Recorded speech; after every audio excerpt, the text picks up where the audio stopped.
Shalom saudara-saudara yang terkasih, selamat datang dalam video ini yang saya buat untuk memenuhi tugas ujian tengah semester mata kuliah pengetahuan isi Alkitab Perjanjian Lama. Perkenalkan, nama saya Prasidyo Yono dengan NIRIM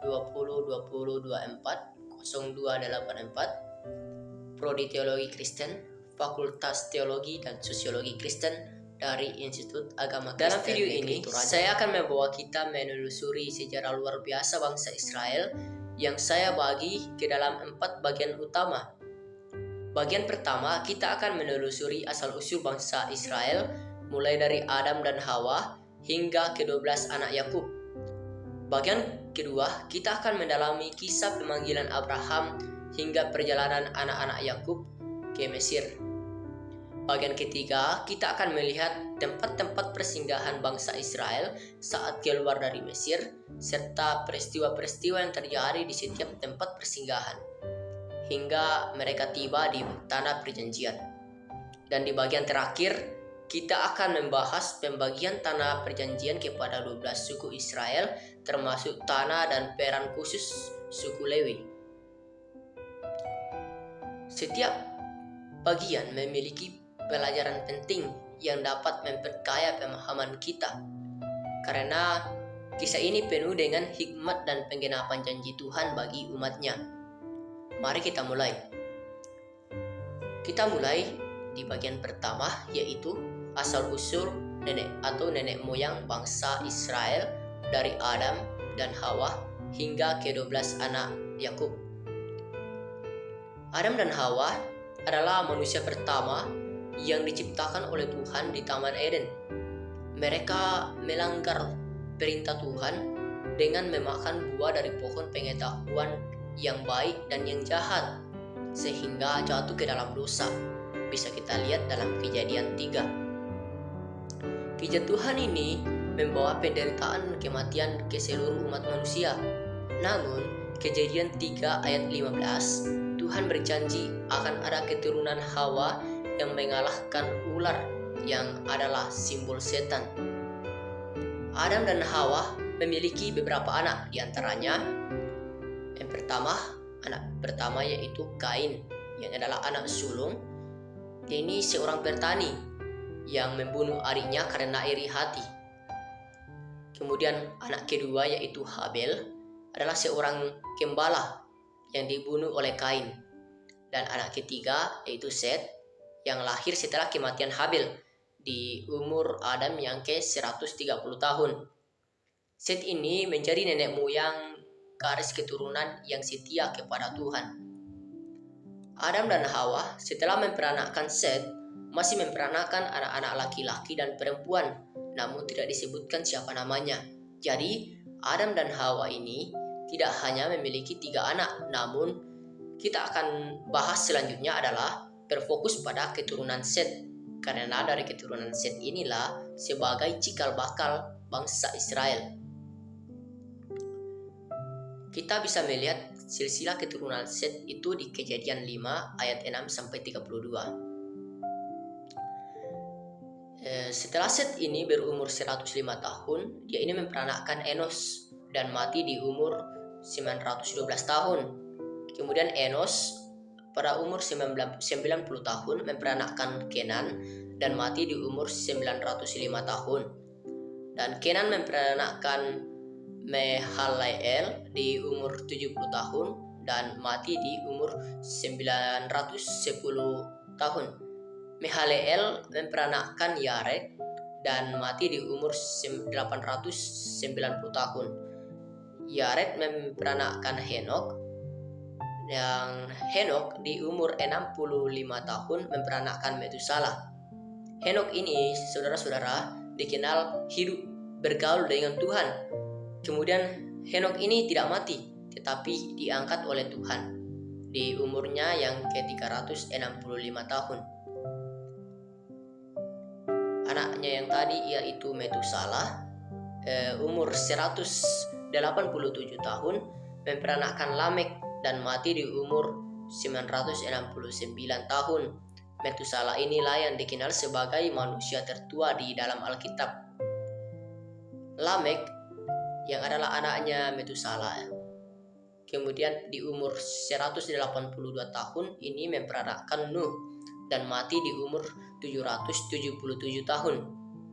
Nuh setelah berumur 500 tahun memperanakkan Sem, Ham, dan Yafet. Nuh memiliki 3 anak yang menjadi nenek moyang bangsa-bangsa pasca air bah. Anak yang pertama yaitu Sem. Inilah garis keturunan yang membawa kita ke Abraham dan Yakub. Kemudian anak yang kedua yaitu Ham, yaitu nenek moyang bangsa Kanaan, Mesir, Ethiopia, dan Libya. Dan anaknya yang ketiga yaitu Yafet. Keturunan Sem adalah sebagai berikut. Sem memperanakkan Elam, Asyur, Arpaksad, Lut, dan Aram. Kemudian Arpaksad memperanakkan Selah. Selah memperanakkan Eber. Eber memperanakkan Peleg dan Yoktan. Dan Peleg ini adalah garis keturunan utama untuk menuju Abraham. Peleg memperanakkan Rehu. Rehu memperanakkan Serug. Serug memperanakkan Nahor. Nahor memperanakkan Tera. Tera memperanakkan Abram, Nahor, dan Haran. Nah, Abraham yang adalah keturunan Sem yang dipilih oleh Tuhan untuk menjadi bapa bangsa Israel.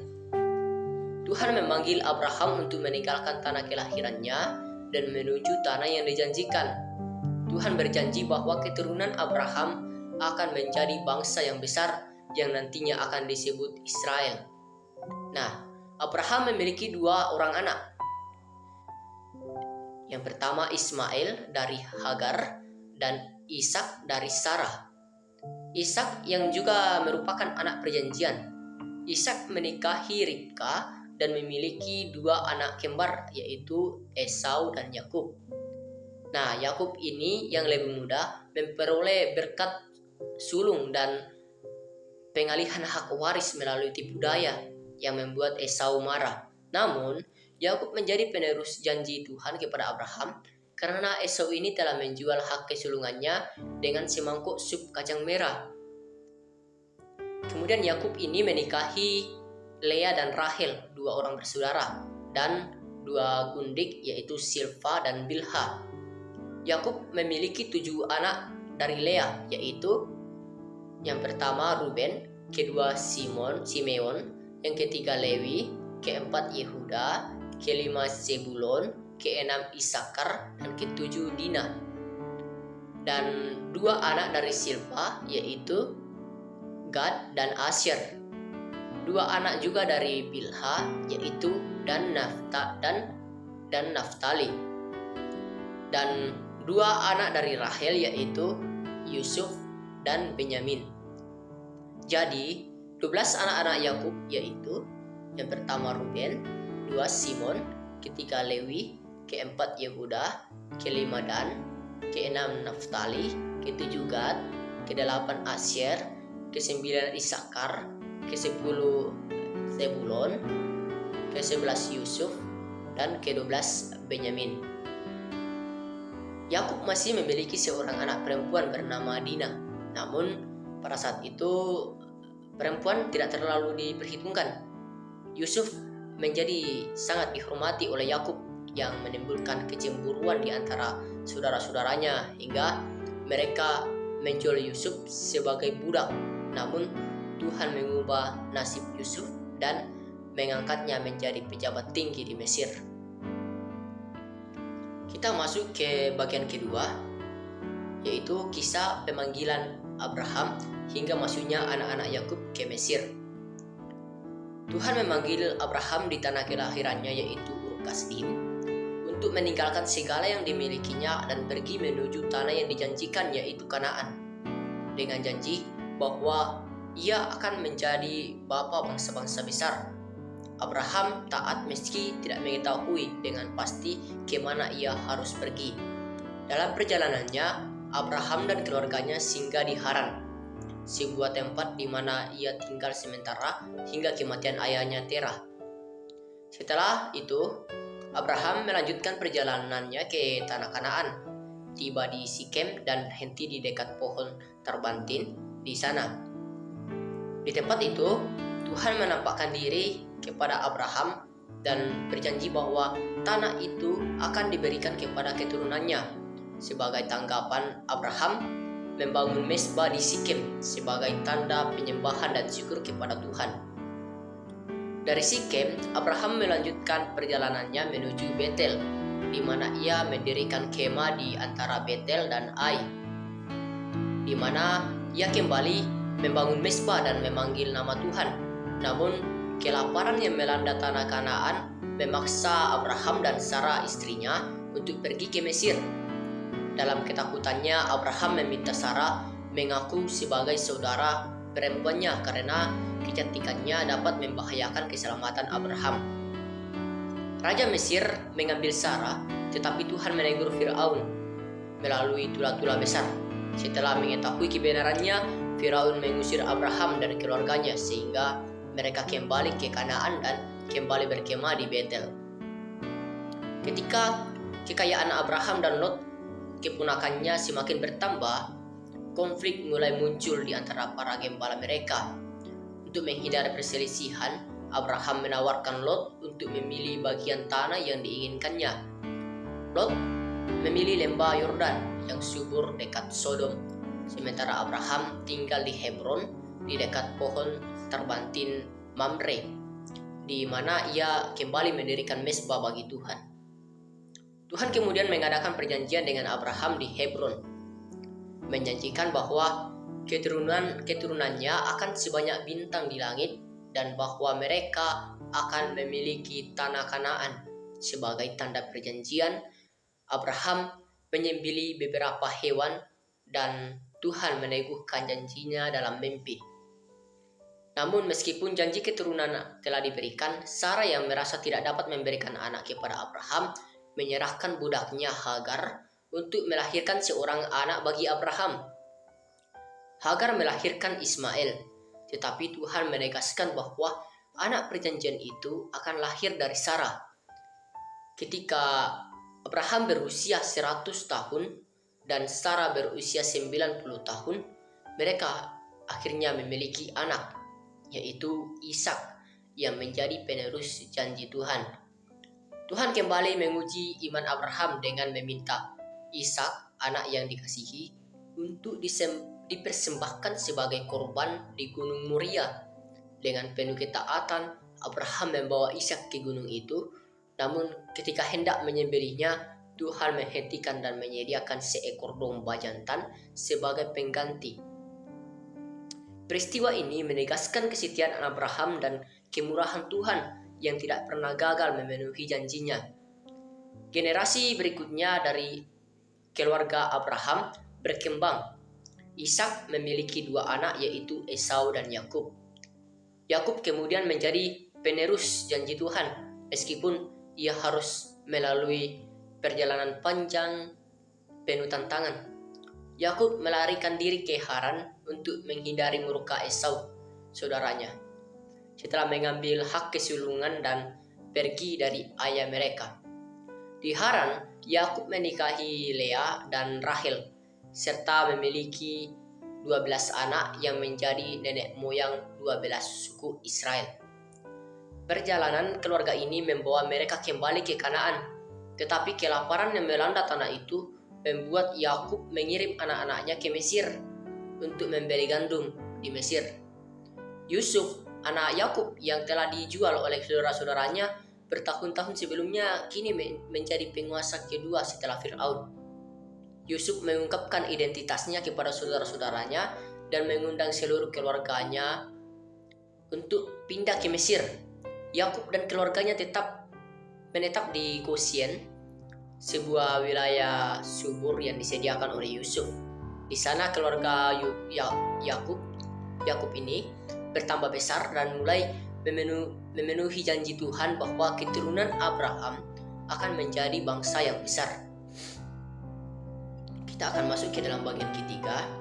Kita akan melihat tempat-tempat persinggahan bangsa Israel saat keluar dari Mesir, serta peristiwa-peristiwa yang terjadi di setiap tempat persinggahan hingga tiba di tanah perjanjian.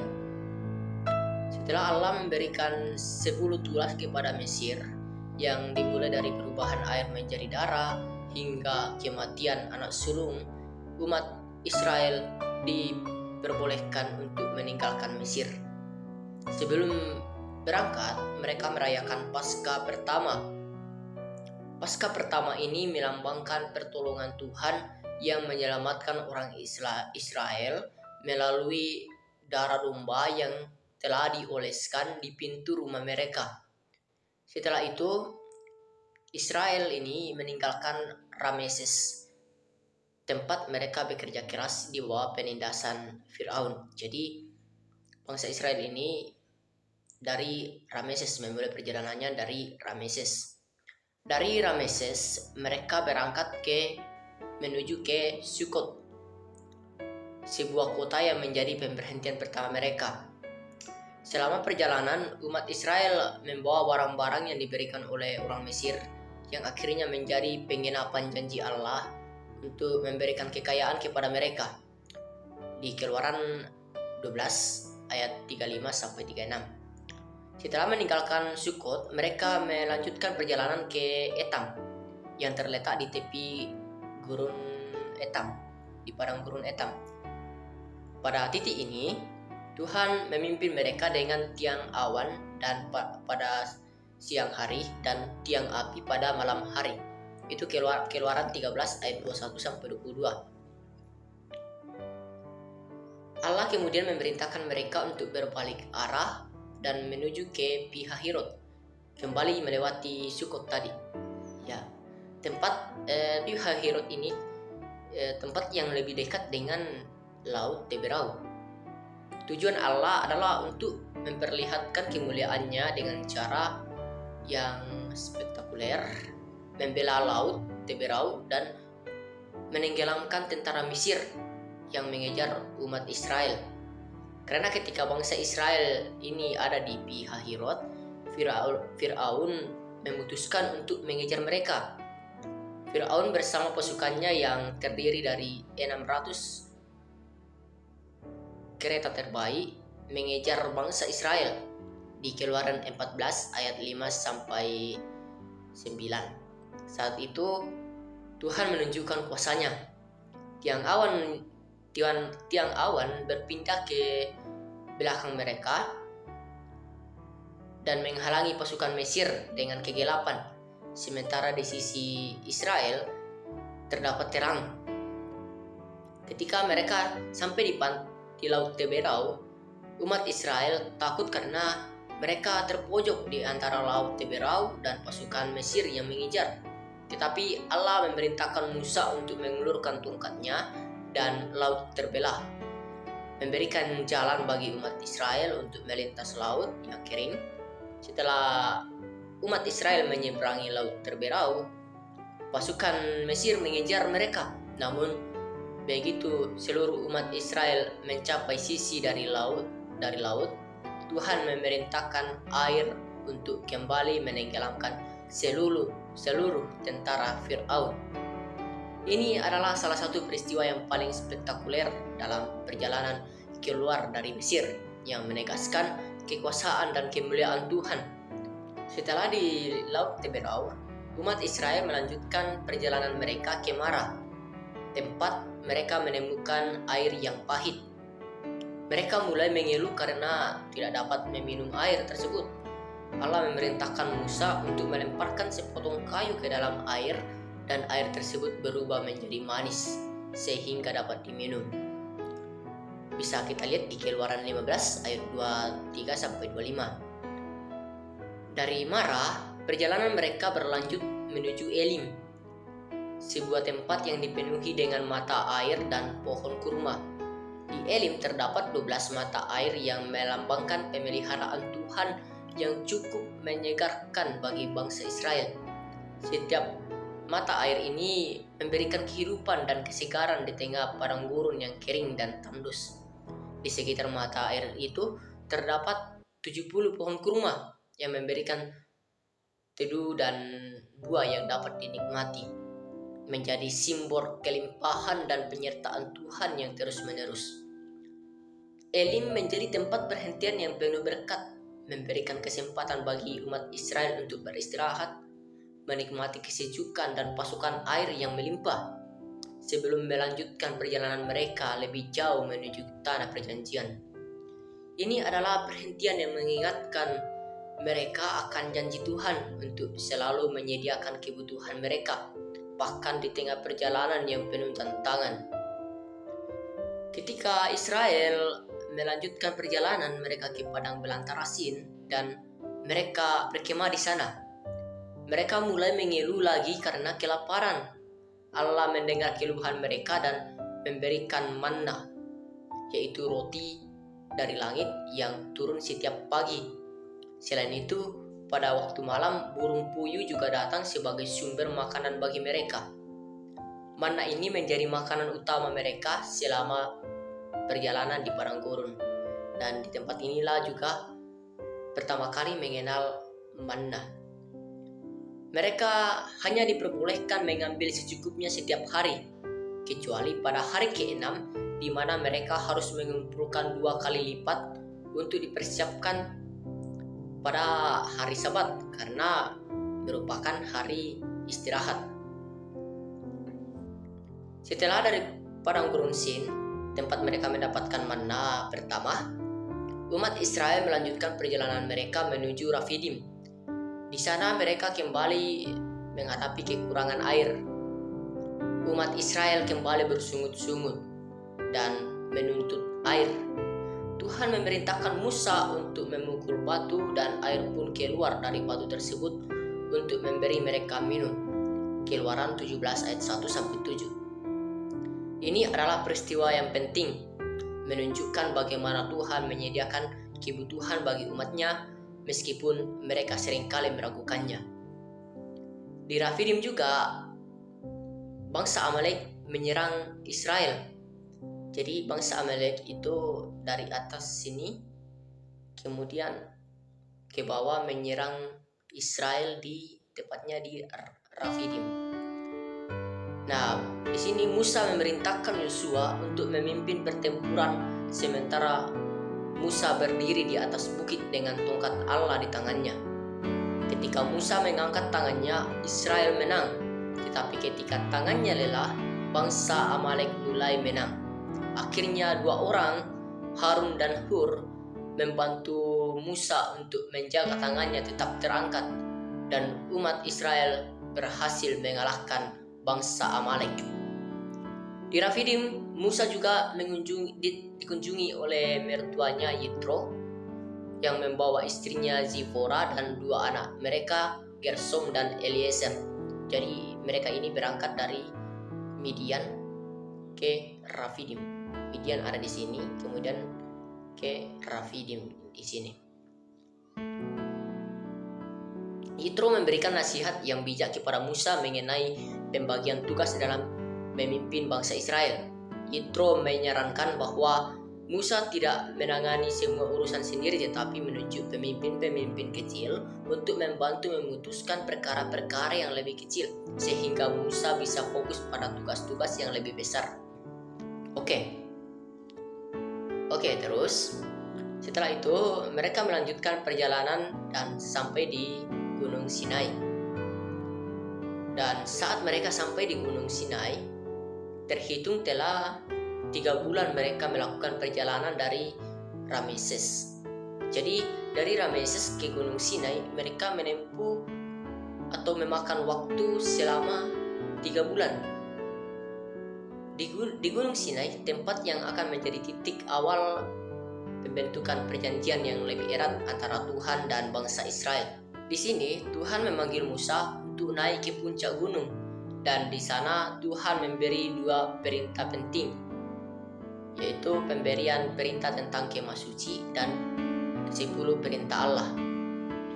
Selama 40 hari dan 40 malam, Musa berada di puncak Gunung Sinai. Di sana Tuhan memberi petunjuk kepada Musa tentang 2 hal yang sangat penting. Yang pertama, kemah suci. Tuhan memberikan perintah yang rinci mengenai pembangunan kemah suci, tempat pertemuan antara Tuhan dan umat Israel. Tuhan menginstruksikan bahwa untuk membangun kemah suci dengan segala perabotannya, mulai dari altar, meja roti sajian, pelita emas, hingga peti perjanjian yang ditempatkan di ruang Maha Kudus, yang sering juga disebut sebagai tabut perjanjian. Kemah suci ini akan menjadi tempat suci di mana Tuhan akan hadir di tengah-tengah umatnya. Kemudian yang kedua adalah 10 perintah Allah. Selain itu, Tuhan memberikan kepada Musa 2 loh batu berisi 10 perintah Allah. Keluaran 31 ayat 18. 10 perintah ini menjadi dasar hukum bagi bangsa Israel untuk hidup dalam persekutuan dengan Tuhan dan dengan sesama. Kedua loh batu ini ditulis dengan jari Tuhan, merupakan simbol dari perjanjian baru yang sedang dibentuk oleh Tuhan dan umat Israel. Namun selama Musa berada di gunung, umat Israel mulai merasa cemas dan tidak sabar menunggu. Mereka meragukan kepemimpinan Musa dan meminta Harun, saudara Musa, untuk membuatkan dewa yang dapat mereka sembah. Harun meskipun ragu akhirnya mengumpulkan perhiasan emas dari umat Israel dan melelehkan menjadi sebuah anak lembu emas. Mereka berpesta-pora dan menyembah anak lembu itu dan melanggar perintah Tuhan. Tuhan melihat perbuatan umat Israel dan memberi peringatan kepada Musa bahwa umatnya telah melakukan dosa besar. Tuhan kemudian memerintahkan Musa untuk segera turun dari gunung. Ketika Musa turun dan melihat bangsa Israel sedang menyembah anak lembu emas, ia sangat marah. Dengan kemarahannya, Musa melemparkan kedua loh batu yang dibawa, menghancurkannya sebagai simbol pelanggaran besar yang dilakukan umat Israel. Musa juga menghancurkan anak lembu emas itu, membakarnya, menggilingnya menjadi debu, dan mencampurkannya dengan air yang kemudian diberikan kepada umat Israel untuk diminum sebagai hukuman atas penyembahan berhala mereka. Tuhan memberi perintah agar Musa kembali ke Gunung Sinai untuk kedua kalinya. Musa kemudian naik kembali ke Gunung Sinai untuk memohon pengampunan Tuhan bagi umat Israel. Tuhan mendengar doa Musa dan berjanji untuk memperbarui perjanjiannya dengan bangsa Israel. Tuhan memerintahkan Musa untuk membuat 2 buah loh batu yang baru dan memberi perintahnya kembali kepada Musa. Tuhan juga mengingatkan umat Israel untuk tetap taat kepadanya dan hidup dalam dan sesuai dengan hukum-hukumnya. Setelah peristiwa pengampunan dan pemulihan perjanjian, Musa kembali membawa 2 buah loh batu itu yang baru dengan bimbingan Tuhan. Pembangunan kemah suci pun dilanjutkan. Kemah suci yang telah selesai dibangun menjadi tempat pertemuan Tuhan dengan umatnya. Bangsa Israel ini juga berkemah di sekitar kemah suci dengan suku Lewi yang bertugas melayani di dalamnya. Kemah suci menjadi simbol kehadiran Tuhan yang nyata di tengah umat Israel, tempat mereka beribadah dan menjalani hidup dalam persekutuan dengan Tuhan. Musa kembali dengan 2 buah loh batu yang baru dan melanjutkan pembangunan kemah suci sesuai petunjuk Tuhan. Mereka tinggal di Gunung Sinai selama sekitar 11 bulan.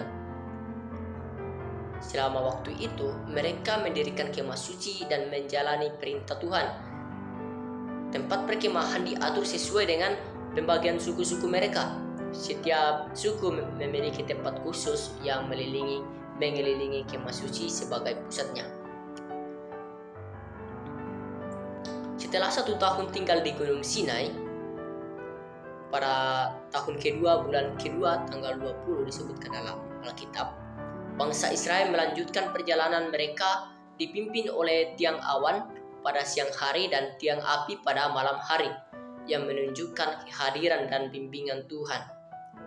Perjalanan ini membawa mereka ke tempat yang bernama Padang Belantara Sinai. Mereka berkemah di sini dan lanjut ke Kibrot Ta'awa. Di tempat ini, bangsa Israel bersungut-sungut tentang kesulitan hidup di padang gurun. Tuhan murka dan menurunkan api sebagai hukuman yang membakar sebagian pinggiran perkemahan. Akhirnya, tempat ini dinamakan Taberah, yang artinya keluhan bangsa Israel. Namun, setelah Musa memohon kepada Tuhan, api itu padam. Peristiwa ini menunjukkan ketidakpuasan mereka yang terus-menerus terhadap Tuhan. Di sini juga Tuhan menghukum orang yang rakus, dan di Taberah juga ada pemberontakan Miriam dan Harun, mempertanyakan tentang kepemimpinan Musa, terutama terkait pernikahannya dengan seorang perempuan Kus. Tuhan menghukum Miriam dengan penyakit kusta sebagai teguran. Musa berdoa untuk kesembuhan Miriam, dan setelah 7 hari diasingkan, Miriam dipulihkan. Peristiwa ini menunjukkan bahwa Musa adalah pemimpin pilihan Tuhan yang tidak boleh diragukan. Kemudian mereka melanjutkan perjalanan mereka ke Sion Geber, namun tidak disebutkan di Sion Geber ini tidak disebutkan, dan langsung menuju ke Kades Barnea. Jadi hanya lewat saja di Sion Geber. Setelah sampai di Kades Barnea, Musa mengirim 12 pengintai untuk melihat tanah Kanaan. Pengintai ini kembali setelah 40 hari dengan membawa hasil dari tanah itu, seperti buah anggur yang besar. Namun 10 pengintai membawa kabar buruk, mengatakan bahwa bangsa Kanaan terlalu kuat untuk dikalahkan. Hanya Yosua dan Kaleb yang memberikan laporan positif dan meyakinkan bangsa Israel bahwa Tuhan pasti memberi mereka kemenangan. Sayangnya, bangsa Israel lebih percaya kepada laporan buruk, menolak masuk ke dalam tanah Kanaan, dan pemberontakan terhadap Tuhan. Sebagai hukuman, Tuhan menetapkan bahwa mereka akan mengembara di padang gurun selama 40 tahun, 1 tahun untuk setiap hari pengintaian. 40 tahun ini bukan dihitung saat mereka keluar dari tanah Mesir. Generasi yang tidak percaya tidak akan memasuki tanah perjanjian kecuali Yosua dan Kaleb. Namun mereka ini memberontak dan menyerang orang Amalek, namun digagalkan karena mereka digagalkan karena memang Tuhan sudah berkehendak mereka tidak boleh masuk tanah perjanjian. Mereka tinggal di Kades Barnea cukup lama, dan di sini ada pemberontakan lagi oleh Korah, Datan, dan Abiram. Mereka memimpin pemberontakan melawan Musa dan Harun. Mereka menuduh Musa mengambil terlalu banyak wewengan. Tuhan menunjukkan kuasanya dengan membuat bumi terbelah dan menelan mereka bersama keluarga mereka serta harta mereka. Selain itu, 250 pengikut Korah mati oleh api dari Tuhan. Jadi mereka ini terbakar. Di Kades Barnea ini juga Musa melanggar kekudusan Tuhan. Ya, di sini mereka atau bangsa Israel ini minta air, dan Tuhan berfirman atau menyuruh Musa berkata kepada batu, bukan memukul batu. Dan ternyata waktu itu Musa memukul batu dan keluar air, dan akibat itu maka Tuhan menghukum Musa. Bahkan Musa tidak boleh masuk tanah perjanjian itu. Tuhan mengakhiri perselisihan tentang kepemimpinan tadi. Tuhan meminta setiap pemimpin suku membawa tongkat ke kemah suci. Tongkat Harun yang mewakili suku Lewi ini berbunga, menegaskan bahwa Tuhan memilih suku Lewi sebagai imam. Bangsa Israel melanjutkan perjalanannya karena hukuman mereka akan mengembara 40 tahun berputar-putar di padang gurun, kemudian sampai ke Ezion Geber. Dari Ezion Geber mereka ke daerah Moab lewat Gunung Hor. Nah, di Gunung Hor inilah perbatasan tanah Edom. Harun mati di puncak Gunung Hor. Perjalanan ini juga menempuh waktu selama 38 tahun. Jadi cukup lama ya, karena memang hukuman Allah itu mereka tidak akan masuk ke tanah Kanaan sebelum 40 tahun. Nah, di daerah Edom tadi mereka itu hanya melewati saja dan menyeberangi sungai Seret dan sampai ke daerah Moab. Mereka juga cuman melewati saja dan menyeberangi sungai Arnon.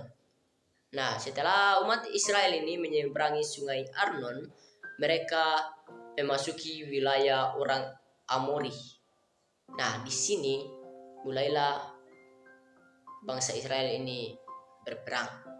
Di sana mereka terlibat dalam peperangan melawan raja-raja Amori, dan karena Tuhan menyertai mereka, mereka berhasil memenangkan pertempuran.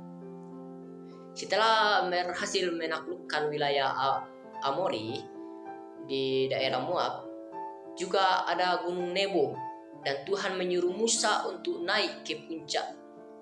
Disinilah Tuhan menyuruh Musa untuk melihat tanah yang sudah dijanjikan. Namun sayangnya Musa sudah tidak bisa masuk lagi ke dalam tanah perjanjian karena sudah dihukum tadi di Kades Barnea.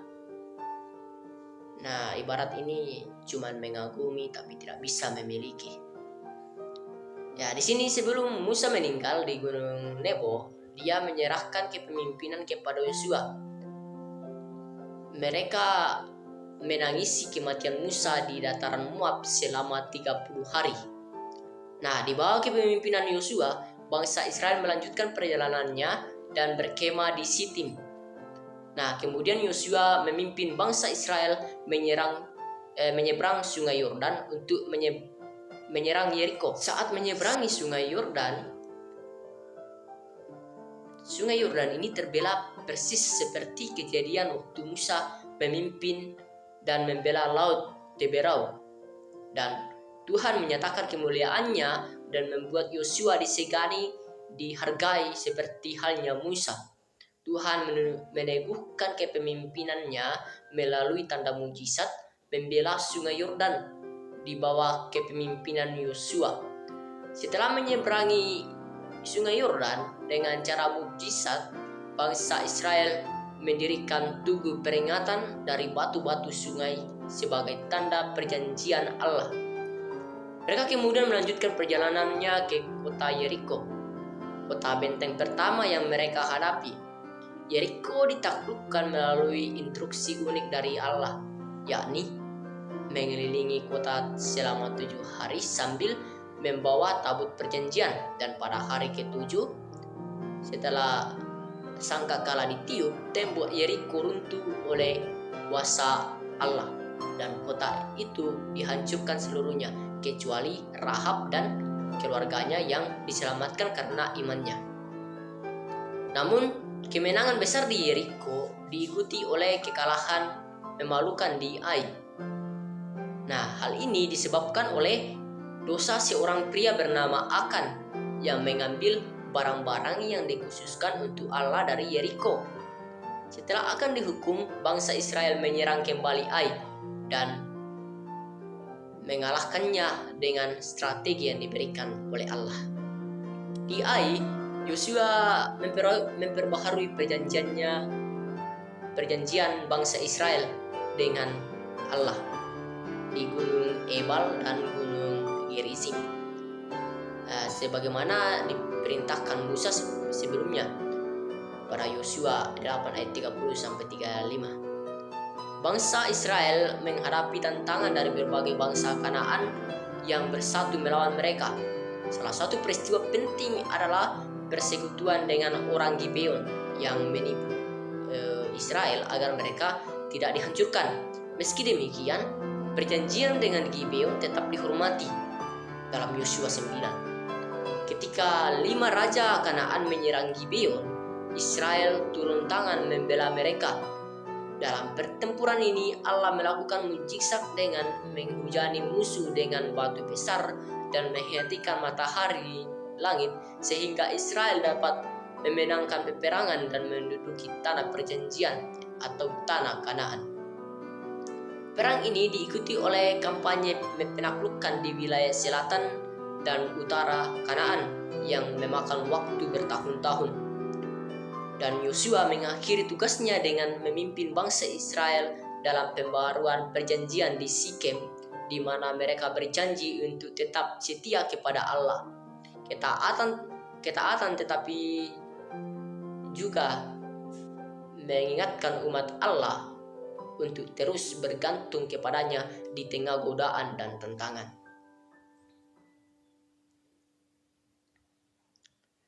Kita masuk ke dalam bagian keempat, yaitu pembagian tanah perjanjian kepada 12 suku Israel beserta dengan tanah bagi suku Lewi dan peran khususnya. Setelah menaklukkan tanah Kanaan yang dipimpin oleh Yosua, Allah memerintahkan agar tanah tersebut dibagi di antara 12 suku Israel. Proses pembagian ini bukan hanya soal pengalokasian wilayah fisik, tetapi juga tentang pemenuhan janji Allah kepada nenek moyang bangsa Israel serta penataan kehidupan sosial dan religius umatnya di tanah perjanjian. Pembagian ini dilakukan melalui undian yang dipimpin oleh Yosua dengan para pemimpin suku dari Imam Eleazar yang turut serta dalam menentukan wilayah masing-masing suku. Berikut ini adalah pembagian tanah yang mendetail untuk setiap suku, termasuk suku Lewi yang memiliki kedudukan khusus. Suku Ruben diberikan bagian tanah yang terletak di sisi timur Sungai Yordan, terdapat di wilayah yang berbatasan dengan tanah Moab di sebelah selatan dan tanah Gad di sebelah utara. Nah, ini tanah mereka mencakup daerah dataran rendah yang subur dan beberapa bagian dari wilayah Gilead. Wilayah suku Ruben mencakup beberapa kota penting termasuk Hesbon yang menjadi pusat administrasi dan kekuatan mereka.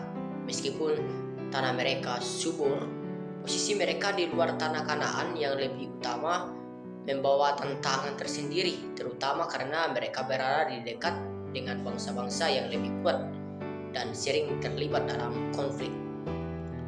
Suku Ruben bersama dengan suku Gad dan setengah suku Manasye yang juga memilih untuk menetap di seberang Sungai Yordan menjadi bagian dari wilayah yang lebih terisolasi dari pusat pemerintahan Israel di daerah Sungai Yordan.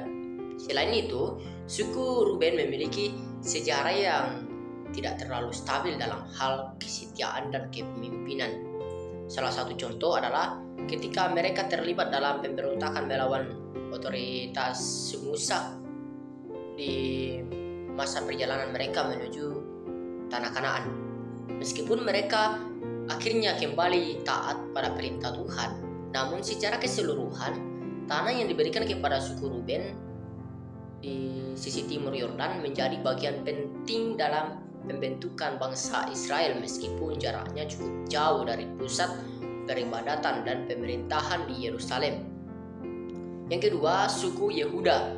Suku Yehuda menerima sebagian tanah yang paling luas terletak di bagian selatan tanah Kanaan yang membentang dari Laut Mati di timur hingga berbatasan dengan kota-kota Filistin di barat. Nah, wilayah ini termasuk kota-kota penting seperti Hebron dan akhirnya Yerusalem yang kelak menjadi ibu kota kerajaan Israel. Yehuda menjadi suku yang dominan dalam sejarah Israel dan Raja Daud yang pertama kali memerintah dari suku ini. Kehadiran kota Yerusalem di wilayah Yehuda menandakan pentingnya suku ini dalam masa depan menandakan pentingnya suku ini dalam masa depan Israel. Tanah Yehuda menjadi simbol kemenangan dan kedekatan mereka dengan Allah yang memberi mereka wilayah subur dan strategis. Suku Efraim dan Manasye. Suku Efraim dan Manasye menerima tanah yang luas di bagian tengah Kanaan, dengan tanah Efraim yang terletak di sebelah barat Sungai Yordan dan Manasye di sebelah timur. Efraim menjadi suku yang sangat penting dan dominan dalam sejarah Israel, bahkan menjadi suku yang paling kuat setelah suku Yehuda. Manasye yang merupakan suku yang terbagi di dua sisi Sungai Yordan memiliki wilayah yang luas, meskipun ada bagian yang masih dikuasai oleh bangsa Kanaan yang kemudian menjadi tantangan dalam perjuangan mereka. Efraim dan Manasye memainkan peran penting dalam sejarah kerajaan Israel. Raja Yerobeam yang pertama memimpin kerajaan Israel Utara berasal dari suku Efraim, sementara suku Manasye meskipun mendapat bagian tanah besar seringkali bergumul dengan ketidaktaatan terhadap Tuhan dan pengaruh dari bangsa Kanaan. Suku Simeon, Isakar, Zebulon, Gad, Asyer, Naftali, dan Benyamin. Suku-suku ini menerima bagian tanah yang lebih kecil dan tersebar di seluruh wilayah Kanaan. Masing-masing suku mendapat tempat sesuai dengan kapasitas dan karakteristik mereka, tetapi wilayah yang mereka huni tidak sebesar yang diterima oleh suku Yehuda dan Efraim. Suku Simeon wilayahnya terletak di bagian selatan, hampir terisolasi dari bagian utama wilayah Israel. Suku Simeon mendapat bagian tanah di dalam wilayah Yehuda, yang berarti mereka tidak memiliki tanah yang luas, tetapi lebih terpencar dan terhubung dengan suku besar lainnya.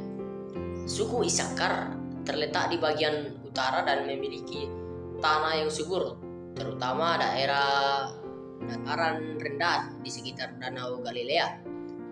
Isakar adalah suku yang dikenal akan pengetahuan dan kebijaksanaan mereka. Kemudian suku Zebulon terletak di wilayah yang berbatasan dengan Isakar di utara dan terhubung dengan Laut Tengah. Suku ini hidup berdampingan dengan bangsa-bangsa lain yang lebih berorientasi pada perdagangan dan kegiatan pelayaran. Suku Gad, wilayah Gad terletak di timur Sungai Yordan yang berbatasan dengan daerah Moab, karena dikenal sebagai suku yang tangguh dalam peperangan dan banyak di antara mereka yang menjadi prajurit. Suku Asyer menempati wilayah di pesisir utara Kanaan di sepanjang Laut Tengah. Suku Asyer mendapat wilayah yang subur, terkenal dengan hasil pertaniannya yang melimpah. Suku Naftali terletak di bagian utara dan sebagian besar berada di daerah yang lebih dekat dengan Danau Galilea. Daerah ini lebih jauh dari pusat pemerintahan dan sering terpapar dengan pengaruh bangsa asing. Suku Dan wilayah dan terletak di daerah pantai barat Kanaan, dekat dengan kota-kota Filistin. Suku ini mengalami banyak tantangan dalam mempertahankan wilayah mereka dari bangsa Filistin, dan mereka akhirnya berpindah ke utara, mendirikan kota baru yang disebut Dan. Suku Benyamin, wilayah Benyamin terletak di antara wilayah Yehuda dan Efraim dan mencakup kota Yerusalem yang akhirnya menjadi pusat ibadah dan pemerintahan. Meskipun tanah mereka tidak sebesar suku lainnya, posisi strategisnya menjadikan Benyamin penting dalam sejarah Israel. Suku Lewi memiliki kedudukan yang unik. Mereka tidak menerima bagian tanah yang luas seperti suku-suku lainnya. Sebagai gantinya, mereka diberikan 48 kota yang tersebar di seluruh wilayah Israel sebagai pusat pelayanan agama dan penyebaran hukum Tuhan. Tugas utama suku Lewi adalah melayani Tuhan di kemah suci, menjaga keperibadatan dan mengajar bangsa Israel mengenai hukum Tuhan. Kota-kota ini diberikan kepada suku Lewi tersebar di seluruh daerah untuk memastikan bahwa mereka dapat menjalankan tugas mereka dalam mendidik umat Israel untuk tetap setia kepada Allah. Kota-kota Lewi ini termasuk kota-kota perlindungan yang dapat digunakan sebagai tempat perlindungan bagi mereka yang membunuh tanpa sengaja, memberikan kesempatan bagi orang-orang Israel untuk berlindung sementara menunggu proses pengadilan yang adil. Dengan tidak menerima tanah yang luas, suku Lewi tetap memiliki peran penting dalam menjaga kekudusan dan kesatuan umat Israel. Sebagai penyampai wahyu Allah dan pengawas pelaksanaan hukum Tuhan, pembagian tanah ini mencerminkan keadilan Tuhan yang memberikan setiap suku tempat sesuai dengan tujuan dan peran mereka dalam rencana keselamatannya. Meskipun beberapa suku menerima wilayah yang lebih kecil, tetapi suku memiliki tanggung jawab dan bagian penting dalam kehidupan bangsa Israel. Allah juga memberikan perhatian khusus kepada suku Lewi yang meskipun tidak memiliki tanah tetapi menjadi penjaga kekudusan di tengah-tengah umat Israel, menunjukkan pada prinsip bahwa pelayanan kepada Tuhan adalah yang utama. Dengan pembagian tanah ini, bangsa Israel mulai menetapkan dan membangun peradaban mereka di tanah yang telah dijanjikan. Namun, tantangan tetap ada, baik dari dalam maupun luar. Meskipun mereka sudah memiliki tanah, pertempuran batin dan peperangan dengan bangsa-bangsa asing terus berlanjut sepanjang sejarah mereka, dengan berbagai dinamika sosial dan spiritual yang membentuk perjalanan bangsa Israel. Itulah dia 4 bagian penting dalam video ini yang telah saya jelaskan. Akhir kata, terima kasih dan shalom, Tuhan Yesus memberkati.